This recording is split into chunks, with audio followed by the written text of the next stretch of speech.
కోటి రతనాల వీణ నా తెలంగాణ అన్న దాశరథి కృష్ణమాచార్యుల మాటను తొలి దశ ఉద్యమంలో అదేవిధంగా మల్లి దశ తెలంగాణ ఉద్యమంలో ఎంతోమంది యువత మేధావులు అన్ని సామాజిక వర్గాల వారు స్ఫూర్తిగా తీసుకొని ప్రత్యేక రాష్ట్రాన్ని సాధించుకోవాలనే పోరాటంతో తెలంగాణను సాధించుకున్న అధ్యక్ష.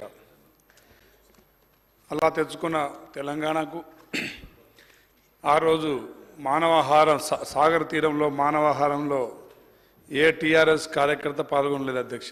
కేవలం ఉద్యోగ సంఘాలు, ఉద్యమ నాయకులు. కేసీఆర్ గారు ఢిల్లీలో నుంచి టీవీలలో పర్యవేక్షించిన అధ్యక్ష. ఇది సమాజం అంతా చూసినాం. అదేవిధంగా పార్లమెంట్ హాల్లో కూడా ఆ రోజు పెప్పర్ స్ప్రేతోని ఆంధ్ర వాళ్ళు మన తెలంగాణ పార్లమెంట్ సభ్యుల మీద దాడి చేస్తుంటే కూడా ఈ నాయకులు ఆ రోజు లేరు అధ్యక్ష.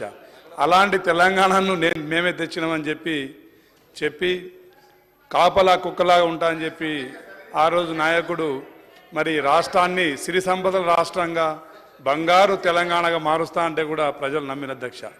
అదంతా చూస్తే అధ్యక్ష, పరవస్తు చిన్నేశ్వరి గారు ఒక కథ చెప్పారు అధ్యక్ష. కొంగ వంటి కాలు మీద జపం చేస్తుంటే అక్కడ చేపలు, అందులో ఉన్న చెరువులో ఉన్న జీవాలన్నీ నమ్ముతాయి అధ్యక్ష. ఈ కొంగ నిజంగానే మారిపోయింది అనుకొని ఆ తర్వాత మిమ్మల్ని మంచి చెరువు, దీనికంటే పెద్ద చెరువులో తీసుకెళ్తా అని చెప్పేసి ఒక్కొక్క చేపను తీసుకెళ్ళి మింగినట్టు ఉద్యమంలో విద్యార్థులను మింగిరు. ఆ తర్వాత అన్ని సామాజిక వర్గాలని మోసం చేసే కార్యక్రమాలు చేపట్టారు అధ్యక్ష. అదేవిధంగా టీఆర్ఎస్ ప్రభుత్వం వచ్చిన తర్వాత వారి స్వార్థ రాజకీయాల కోసం ప్రజాస్వామ్య విలువల్ని తుంగల తొక్కి, అదేవిధంగా రాజ్యాంగ విలువల్ని తుంగల తొక్కి మరి ఎన్నో కుట్రలు ఎన్నో సందర్భాల్లో మనం చూసిన అధ్యక్ష.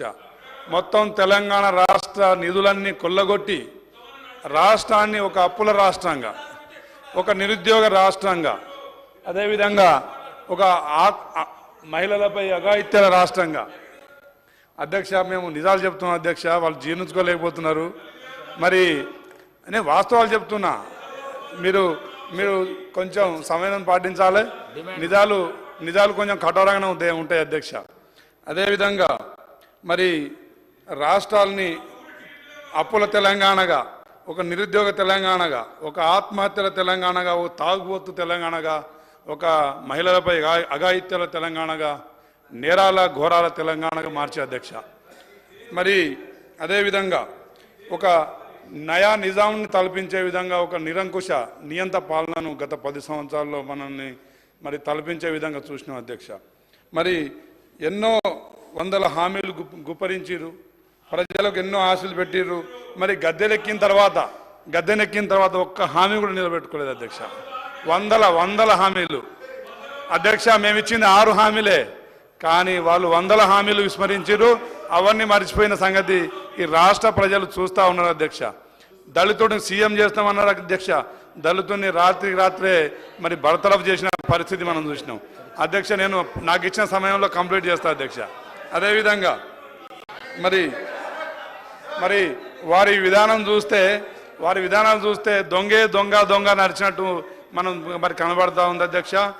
అయితే నేను ఒక అధ్యక్ష నేను అంటే షార్ట్గా ఫినిష్ చేస్తా అధ్యక్ష.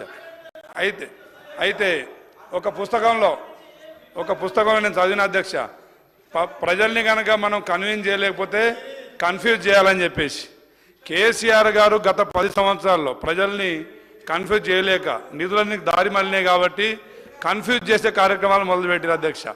అందులో భాగంగానే ధరణి సమస్యలు, అదేవిధంగా వృద్ధాప్య పెన్షన్లు తీసేయడం, అదేవిధంగా నిరుద్యోగ యువతను మోసం చేయడం, నియామకాల పేరుతోని మరి కోట్ల వివాదాలు పెట్టేసి ఇలా చాలా పరిస్థితి వచ్చింది అధ్యక్ష.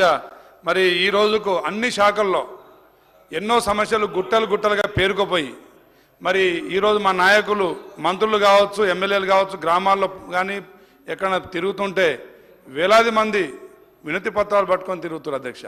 గతంలో వారి నాయకుల ముందు ఎక్కడన్నా ఏ ప్రజలన్నా వినతి పత్రాలు పట్టుకొని పోయిరా అధ్యక్ష? స్వేచ్ఛ ఇవ్వలేదు. ఎందుకంటే ఎమ్మెల్యేలు పోయి ఆడ ముఖ్యమంత్రికి చెప్పేది లేదు, మంత్రులకు చెప్పే పరిస్థితి లేదు. కాబట్టి ఇవి ఎమ్మెల్యేలకు చెప్పుకున్న లాభం లేదని చెప్పేసి ప్రజలు మనసులోనే వారి బాధల్ని చంపుకున్నారు అధ్యక్ష. మరి ఇప్పుడు రాష్ట్రంలో అధ్యక్ష మా ముఖ్యమంత్రి వర్యులు